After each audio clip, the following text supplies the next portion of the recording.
kwentong ito ay gawa-gawa ko lamang po. Subalit ang katangian at kakayahan ng mga Diyos at Diyosa ay nakasulat talaga sa mythology book at doon ako bumase upang mabuo ko po ang kwentong ito. Pero bago ko po simulan ang kwentong ito, nais ko po sanang pakipindot ang like at subscribe at ang notification bell upang ma-update po kayo sa mga bagong lapag kong kwento. Salamat po mga kapatid.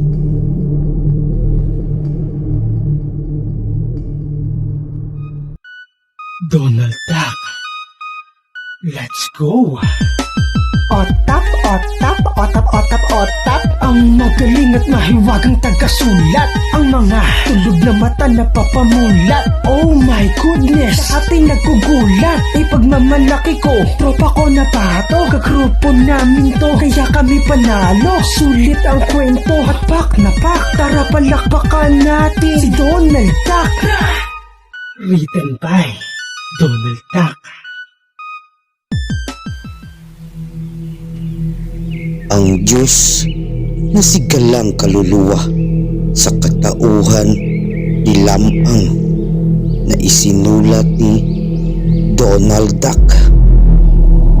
Sa isang maliit na nayon ay isinilang ang isang sanggol na kakaiba sapagkat may asul itong mga mata at ang kutis nito ay iba sa kanyang mga magulang. Malaporsila na ito sa kaputian. At ito lamang ang sanggol na bukod tangi na hindi umiyak noong ipinanganak. Masayang masaya ang mag-asawang sina Pinunong Crispin at ang may bahay nitong si Manang Antonia. Dahil sa tinagal-tagal ng panahon ng kanilang pagsasama ay ngayon lamang sila nabiyayaan ng anak.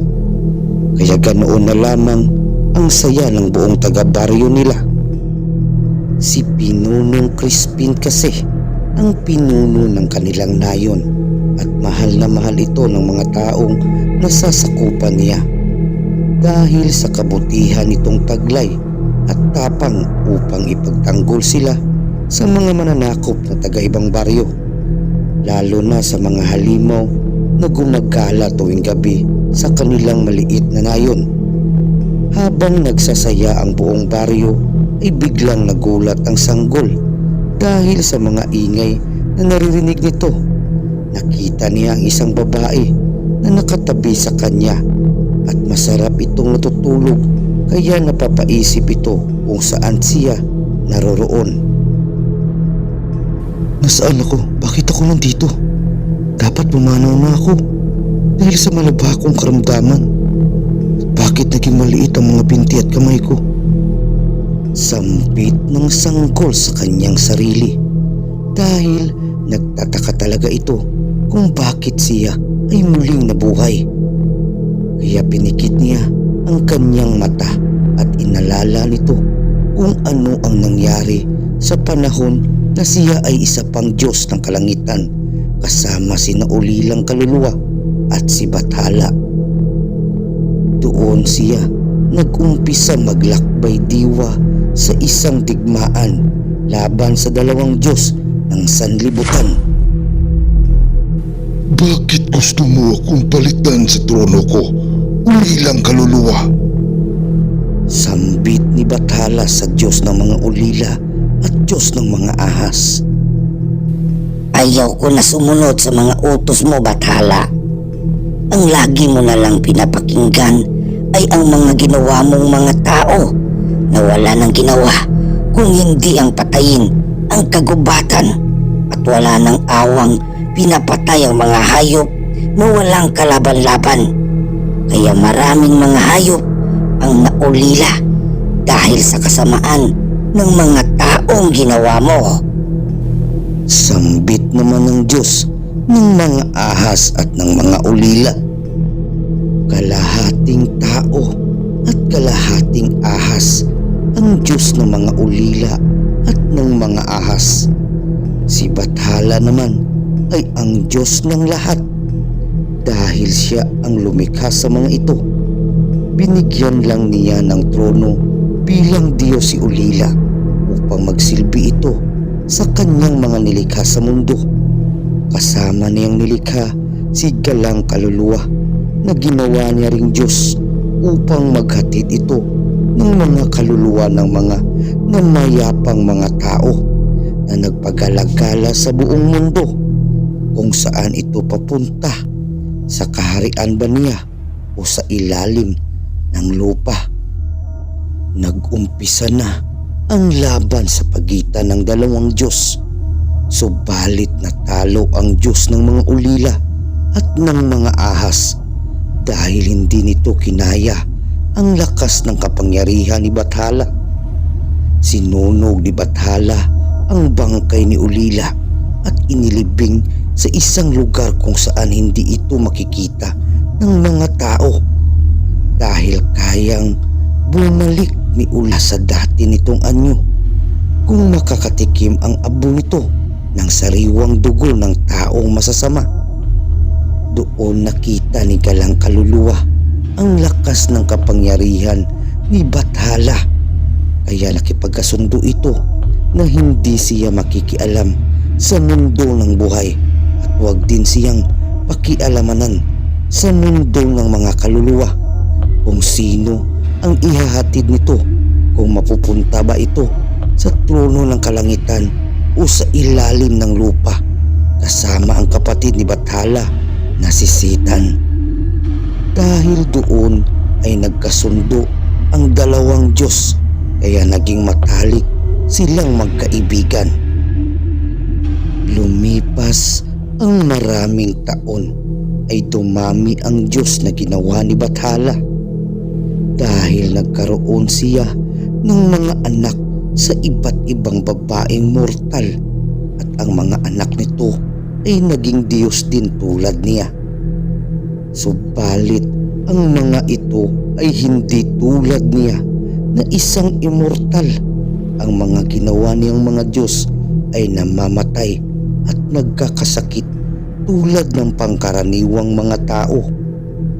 Isa na roon si Galang Kaluluwa dahil ginawa niya lang ito sa pamamagitan ng pagkuha niya sa kanyang tadyang ng buto at binigyan niya ito ng buhay at kapangyarihang maglakbay sa hinaharap upang may tagasundo ng mga kaluluwang ligaw sa mundong ibabaw. Tulad ni Galang Kaluluwa ay ganoon din si Ulila. Ginawa sila sa buto na galing sa tadyang ni Bathala. Subalit ang panahon ni Galang Kaluluwa ay natapos na at nagkaroon ito ng malubhang sakit na kahit na si Bathala ay hindi niya kayang pagalingin. Kaya ang naisip ni Bathala ay muli itong buhayin sa pamamagitan ng ibang katauhan at isisilang itong muli sa mundong ibabaw upang maglingkod muli sa kanya bilang isang Diyos na tagasundo ng mga kaluluwang ligaw. Subalit bago pa namayapa si Galang Kaluluwa ay humiling ito kay Bathala na sana ilibing siya malapit sa libingan ni Ulilang Kaluluwa dahil nais nitong muling makasama ang matalik niyang kaibigan na nagtraidor kay Bathala. Habang naglalakbay ang diwa ni Galang Kaluluwa ay bigla itong bumalik sa kanyang bagong katauhan bilang isang sanggol. Kinarga ito ng kanyang ama upang ipagmalaki sa mga nasasakupan nito na binigyan siya ng gwapo at malakas na sanggol na anak ni Bathala. Mga minamahal kong kabaryo, inatakilala ko ang aking anak at nag-iisang tagapagmana ng lahat ng aking kayamanan. Bilang isang pinuno ninyong lahat, ay gusto kong galangin at respetuhin ninyo si Lamang, ang nag-iisang anak na binigay ni Bathala sa amin. Sambit na pinunong Crispin at tinaas nito ang sanggol na pinangalanan niyang Lamang. Lamang sa lahat ang ibig sabihin nito. Iyon ang nasa isip ni Pinunong Crispin nang ibinigay niya ang pangalan sa kanyang anak. Subalit nakatakda na talagang pangalan ni Galang Kaluluwa ang Lamang, dahil ito ang ibig sabihin ng galang kaluluwa o manlalakbay ng panahon. Habang nagsasaya ang lahat, ay biglang dumating ang dalawang Diyosa na anak ni Bathala, sina Mayari at si Tala, ang Diyosa ng buwan at ng mga bituin sa kalawakan.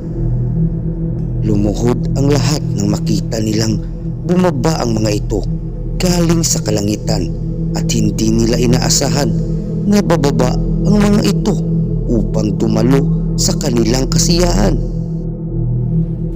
Magandang gabi po sa inyong dalawa, Diyosa ng buwan at ng mga bituin. Bakit po kayo napabisita sa aming maliit na ngayon? Manghang tanong ni Pinunong Crispin sa dalawang Diyosa na nakayuko ang ulo bilang respeto sa dalawang Diyos. Naparito kami upang bisitahin ng iyong sanggol at bigyan ng basbas upang maging ganap itong pinuno ninyong lahat. Wika ni Mayari, ang Diyosa ng buwan. Halos nanlaki ang mga mata ng mga kalalakihan sa angking kagandahan ni Mayari, dahil isa ito sa mga kapangyarihan niya. Kilala rin si Mayari bilang Diyosa ng pakikibaka, dahil wala itong pinipili basta nasa tama ka lamang. Habang karga-karga ni Pinunong Crispin ang kanyang anak, ay biglang lumapit si Tala. Kinuha niya ito sa kamay ni Pinunong Crispin at binuhat, at halos tumalon ito sa saya dahil muli niyang nakita si Galang Kaluluwa. Kamusta ka na, Panginoon ng mga kaluluwa? Matagal na kitang hinihintay na muli kang isilang. Nang mabalitaan namin ni ate kay ama na isinilang ka ng muli, ay nagmamadali kaming bumaba rito sa lupa upang muli ka namin makita. Sambit ni Tala habang lumalayo ito sa mga tao upang makausap si Galang Kaluluwa sa katauhan ng isang sanggol. Masaya rin ako, muli akong isinilang, Tala. At masaya ako at muli ko kayong nakita ng ate mo. Sagot ni Galang Kaluluwa sa isipan ni Tala. Pinunong Crispin, doon na muna kami ni Tala at ng iyong anak sa malaking puno upang ipagdasal na lumaki at malakas ang sanggol ninyong anak at malayo sa kapahamakan. Wika ni Mayari sa pinuno upang humingi rito ng pahintulot. Pinayagan naman sila ni Pinunong Crispin at nagpatuloy ang kanilang kasiyahan, habang ang dalawang Diyosa naman ay tuwang-tuwa rin habang nakikipag-usap sila sa sanggol mula sa kanilang mga isipan. Lumipas ang ilang oras at natapos na rin ang kasiyahan ng taga-nayon, at nagpaalam na rin ang dalawang Diyosa sa sanggol na si Galang Kaluluwa upang bumalik na sila sa kanilang mga kaharian doon sa kalawakan. Pero bago pa sila nakaalis, ay nag-iwan sila ng mensahe kay Pinunong Crispin na huwag siyang magbibigla kung dumating ang araw ay tubuan ng pakpak ang kanilang anak na halintulad sa mga ibon, dahil nakatakda na ito na magiging pinuno ng maliit nilang nayon. Hindi man makapaniwala si Pinunong Crispin sa sinabi sa kanya ng dalawang Diyosa, ngunit tatanggapin ito kung anuman ang nakatakdang mangyayari sa kanyang anak. Hindi nito alam na nakikinig lang pala sa kanilang usapan ang kanyang asawa na si Manang Antonia, at bigla siya nitong niyakap mula sa kanyang likuran.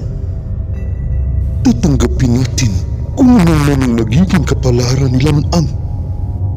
Sambit ni Pinunong Crispin sa kanyang asawa. Hindi sumagot ang kanyang asawa at niyakap lamang siya nito na nagpapahiwatig na suportado nito ang lahat ng kagustuhan ng kanyang asawa.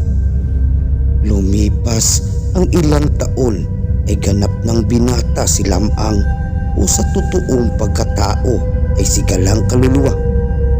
Siya na ang kumakalaban sa mga halimaw at sa mga mananakop sa kanilang baryo.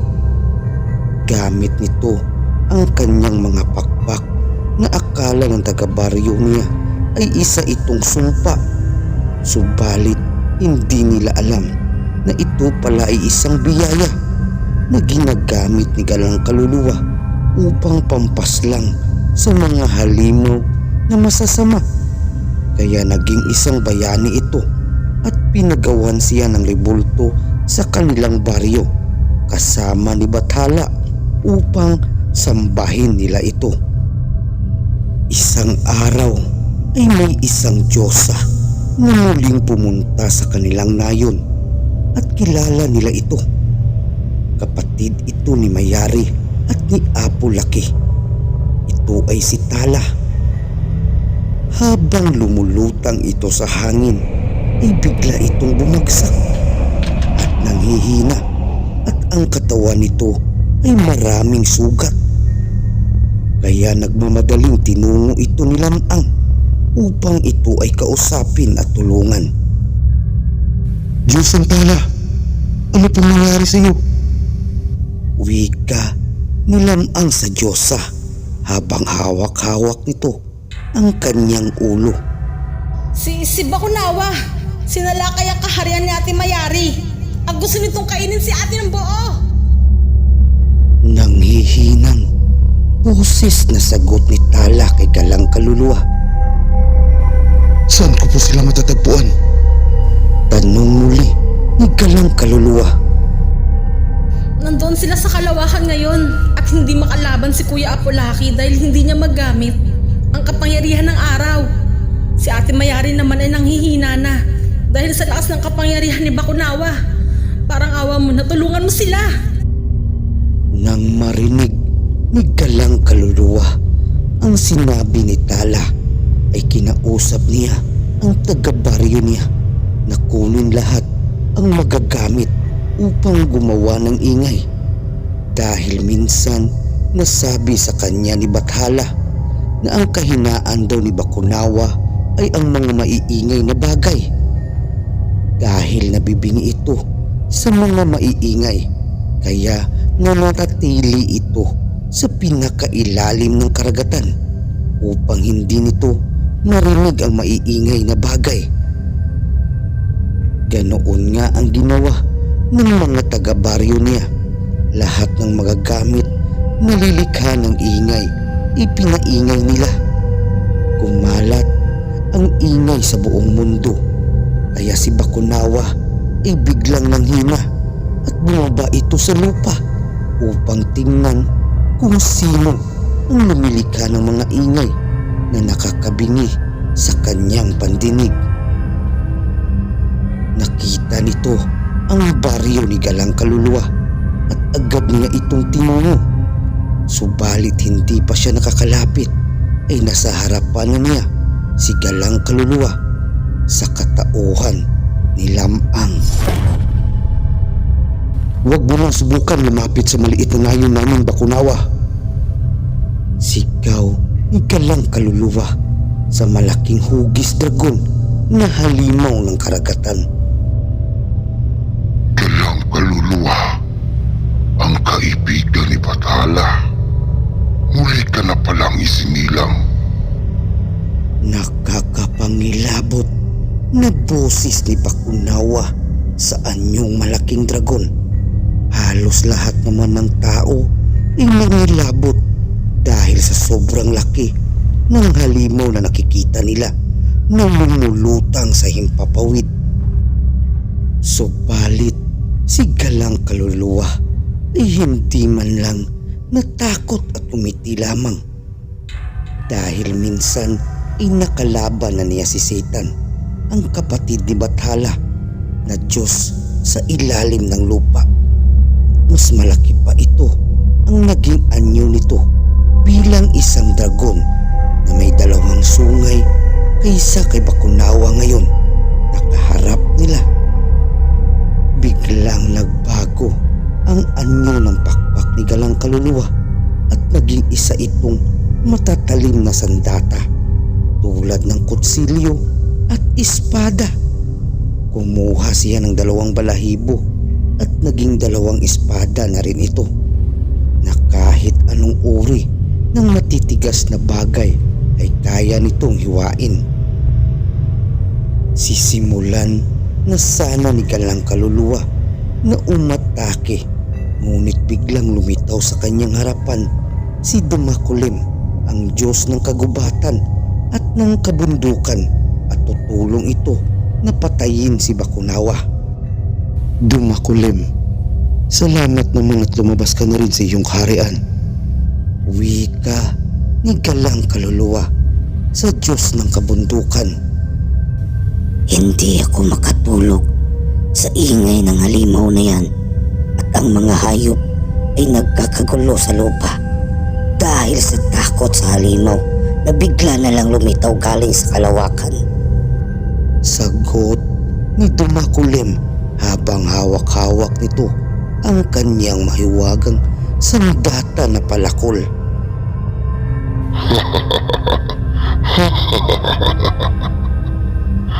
Kahit ilan pa kayong Diyos ang magpulong-pulong, napigilan ako ay hindi ninyo ako kaya.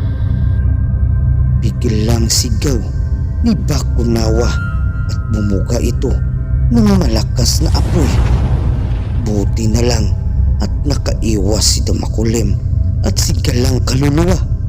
Sabay rin silang umatake papunta kay Bakunawa.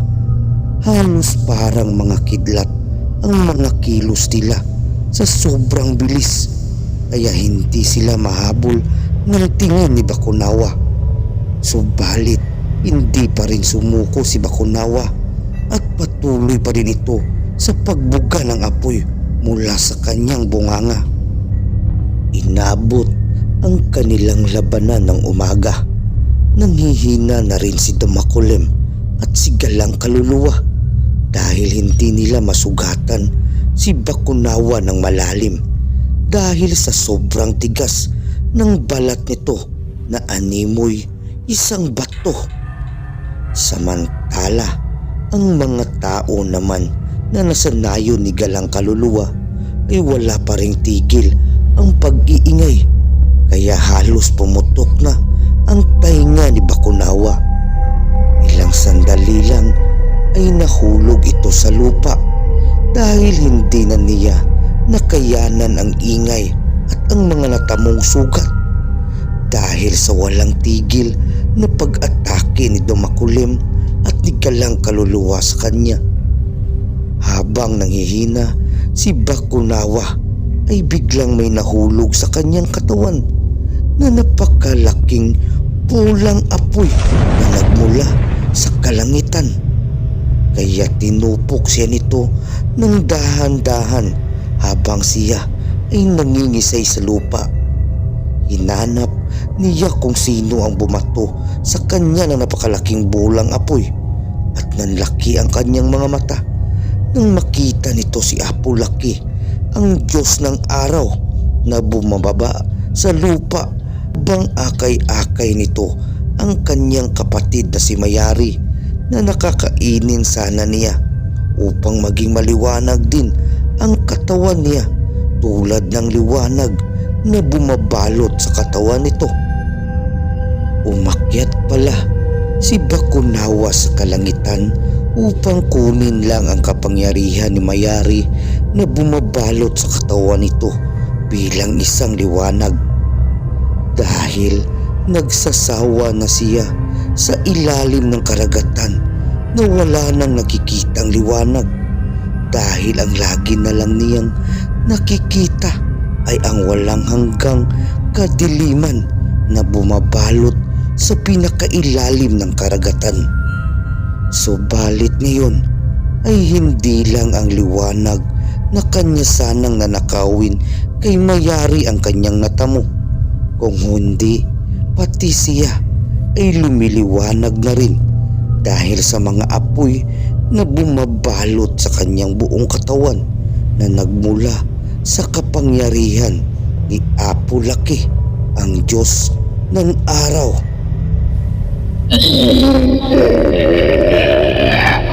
Sumpain kayong mga Diyos na sana mamatay rin kayong lahat sa kamay ng mga halimaw.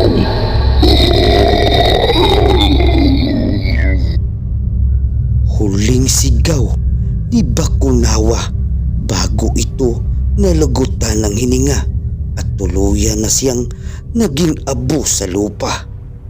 Nagdiwang ang lahat ng taga-nayon dahil sa pagpuksa ng tatlong Diyos sa halimaw na si Bakunawa. Kaya bumisita muna si Dumakulim at ang tatlong magkapatid na sina Mayari, Apo Laki at si Tala sa nayon ni Galang Kaluluwa. Simula nang dumating sa atin si Lamang, ay lagi na tayong binibisita ng mga Diyos. Kaya laging pinagpapala ang ating nayon ni Bathala. Dahil sa bawat pagbisita nila rito sa ating nayon, ay binibigyan nila tayo ng magandang ani at walang mga sakit na dumadapo sa mga taga-nayon natin. Sambit ng isang matanda upang magpasalamat sila sa mga Diyos na laging bumibisita sa kanilang maliit na nayon. Dahil sa narinig ng mga taga-nayon na sinabi ng matanda, ay sabay-sabay silang lumuhod upang sambahin ang mga Diyos na anak ni Bathala. Habang nagsasaya silang lahat, ay may balak na palang masama ang apat na alagad ni Satan na sina Mangkukulam, Mangangaway, Manisilat at si Hukluban. Ang apat na ito ay mga Diyos din, subalit sumusunod lang sila kay Satan, ang kapatid ni Bathala. Sila rin ang nag-udyo kay Bakunawa na kainin nila si Mayari upang makuha nito ang liwanag na nagmumula sa katawan nito upang magkaroon ng liwanag sa ilalim ng karagatan kung saan siya nakatira. Subalit naging bigo si Bakunawa kaya naiba ang plano ng apat at ang nayon na lang ni Galang Kaluluwa ang sasalakayin nila upang doon maghasik ng lagim.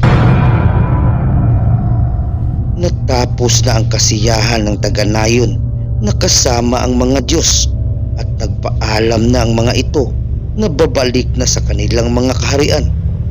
Nang makita ni Mangangaway na wala na ang mga Diyos, ay nagpalit ito ng anyo at pumasok sa nayon sa kaanyuan ni Pinunong Crispin. Nilagyan niya ng mga lason ang mga palay at mga gulay na bagong ani ng mga taga-nayon sa pamamagitan ng abo na may sagrado niyang dasal na kung sino man ang kakain ng bigas na nilagyan niya ng lason ay magkakaroon ng hindi malamang mga sakit na dadapo sa kanilang mga katawan. Ngunit biglang may nagsalita sa kanyang likuran at nakita siya nito kung ano ang ginagawa niya sa mga palay at mga gulay. Pinunong Crispin, bakit po kayo naparito sa kamalig? Wika ng tagapagbantay ng kamalig kung saan naroroon ang mga inaning palay at gulay ng mga taga-nayon. Wala naman. Napadaan lang ako rito kasi tinitingnan ko ang mga bagong ani natin. Wika ng mga ngaway sa anyo ni Pinunong Crispin. Hindi na rin siya nagtagal at umalis na siya sa kamalig nang nakangiti dahil nagawa niya ang kanyang balak. Ang kakayahan o kapangyarihan kasi ni mga ngaway ay gumaya ng ibang anyo ng isang tao o maging anyo ng isang Diyos. Nagbibigay rin siya ng mga sakit sa mga ito sa pamamagitan ng sagradong orasyon na siya lamang ang nakakaalam. Si Manisilat ay halos mabigay naman nang makapasok sa nayon dahil galit na galit ito sa mga pamilyang masasaya at maligaya.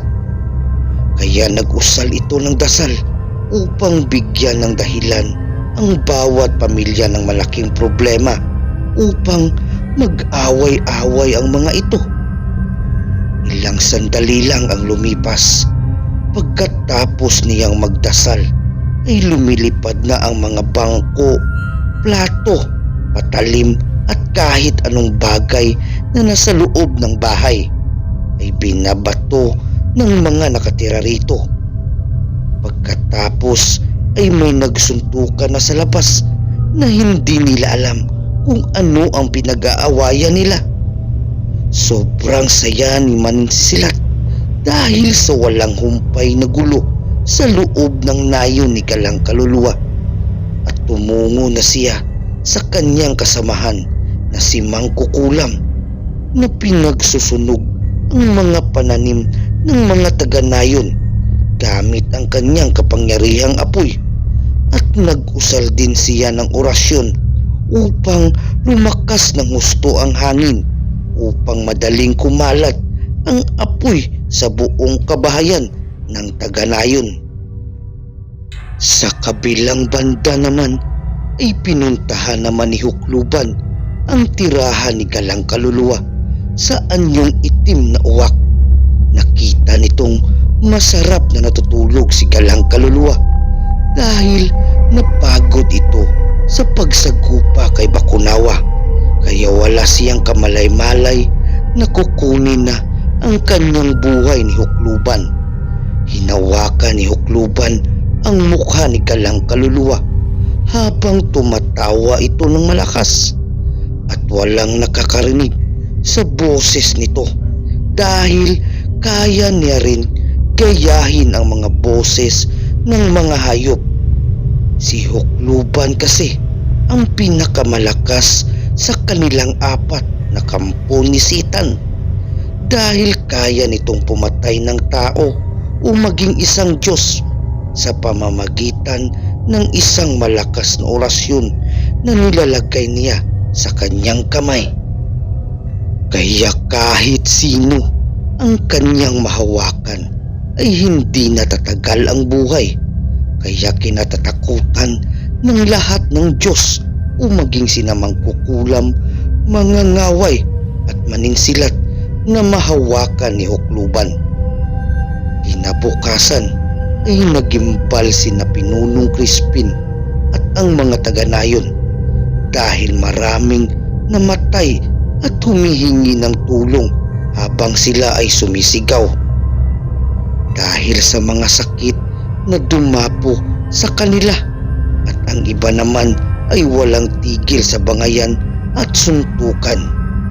Subalit doon mas nagimbal si Pinunong Crispin na wala nang natira sa kanilang mga pananim, kaya agad itong tumungo sa kwarto ng kanyang anak na si Lamang upang gisingin ito.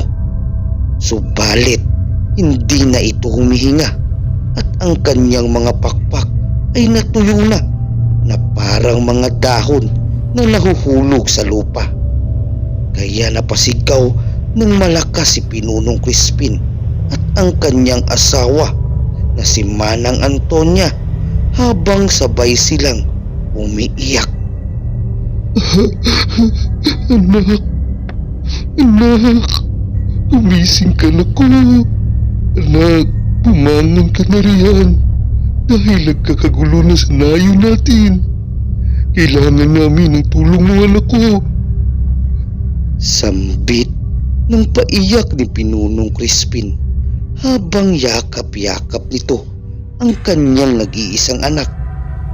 Si Manang Antonia naman ay agad nawala ng malay dahil sa pagkamatay ng kanilang anak. Nagdalamhati ang buong taga-nayon sa pagkamatay ni Galang Kaluluwa at agad naman nalaman ng mga Diyos ang nangyari rito, kaya agad silang bumisita sa nayon ni Galang Kaluluwa ng malungkot. Sina, mangkukulam, mangangaway, maninsilat at si Hukluban ang may gawa ng pagsalakay sa nayon ninyo, Pinunong Crispin. Biglang sambit ni Apo Laki kay Pinunong Crispin. Pinapangako ko, papatayin ko sila. Papatayin ko sila. Malakas na sigaw ni Pinunong Crispin habang walang tigil sa pag-iyak. Huwag ka nang umiyak, Pinunong Crispin, dahil hindi mo na kailangan na maghiganti pa, dahil nagawa na yun ng iyong anak na si Lamang, dahil bumalik na siya sa dati niyang anyo bilang isang Diyos na si Galang Kaluluwa. Wika ni Mayari na nakangiti. Ilang sandali lang bago matapos ang sinabi ni Mayari kay Pinunong Crispin ay biglang may bumaba mula sa kalangitan. Isa itong napakaliwanag na espiritu na kawangis ni Lamang. Nang makita ng mga Diyos at Diyosa ang espiritu ni Galang Kaluluwa ay nagsipagluhudan ng mga ito bilang respeto nila sa matalik na kaibigan ni Bathala na kanilang ama.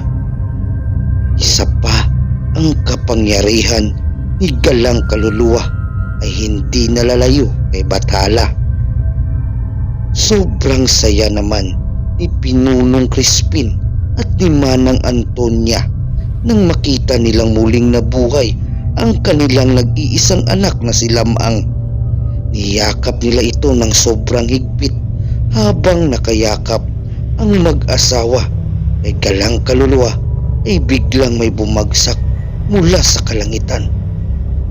Nang pagmasdan ng lahat kung ano ang bumagsak sa lupa ay laking gulat nila dahil ang mga ito ay ulo ng 4 na alagad ni Sitan na sina Mangkukulam, Mangangaway, Manisilat at si Hukluban na bakas sa mukha ng mga ito na pinatay ng walang kalaban-laban.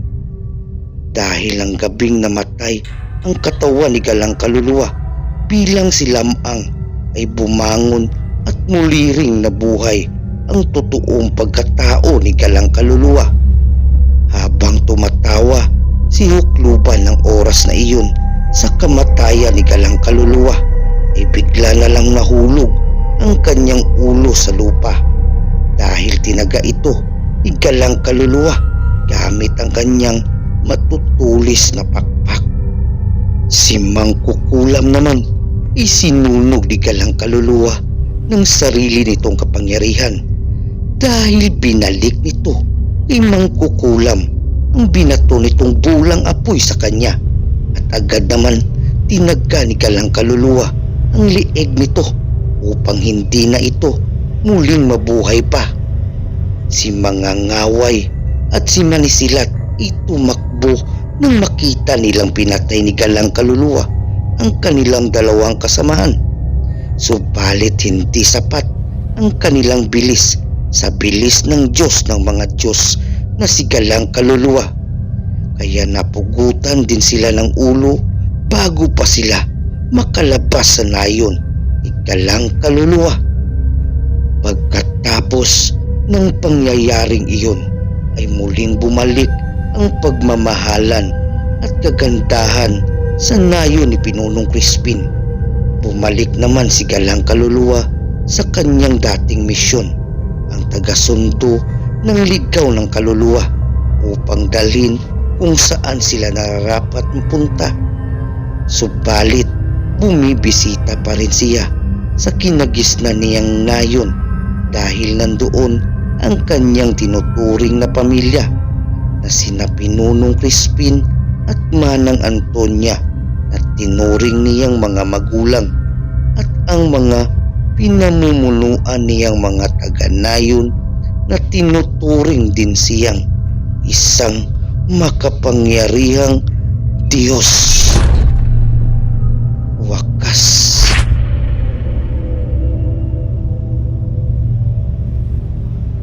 Salamat po sa pakikinig, mga kapatid.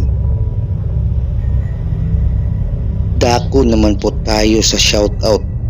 Pinapa-shoutout pala ng kapatid nating si Troya Bertos ang kanyang mga kapatid na sina Ana, Miko, James Rafael, ako, Shane Tain, Ayan at si Jobert. Shoutout po sa inyong lahat, sabi ni kapatid Troya Bertos at ni Donald Duck. At sa may hilig magbasa, nandito na po ang Blankong Pahina Anthology Book the Second. Narito ang mga Blankong Pahina writers na may handog sa atin ng kanya-kanyang kwento upang tayo ay may mabasa. Narito na po ang magagaling na writer at hindi kayo magsisisi sa mga kwento nila. Awiting Isinulat ng Puso na isinulat ni Leonora. Gift of God na isinulat ni De Broque. Trompe na isinulat ni Miss Shade. The Punisher na isinulat ni Tunyeng. Maria na isinulat ni Glenn Amer. Boys Don't Cry na isinulat ni Aliber Franz. Tinugis na Pangarap na isinulat ni Ate Cynthia Arapol. The Emperor, Aswang na Kulto na isinulat ni Ayen Love Summer. The Rise of the Empress na isinulat ni Ria Pilian. Amorcha, Ticket to the Royal Family na isinulat ni Lawrence Ogadan II. Check-In, isinulat ni Bonjo Pastor. Si Ibana at si Dumakulem, ang Diyos ng Digmaan na isinulat ni Donald Duck. Chains of Session na isinulat ni Sam Wrights. Ang Natatagong Pangil ni Tim Stout. Murang-mura lang po mga kapatid, 330 pesos lang po plus shipping fee plus surprise freebies. Ang shipping fee po 200 pesos for LBC only. PM lang po kayo kay Leonora Ikiilo Laganda. Hindi po kayo magsisisi sa librong ito dahil sobrang ganda ng mga kwento. Salamat po mga kapatid at God bless you all po sa lahat.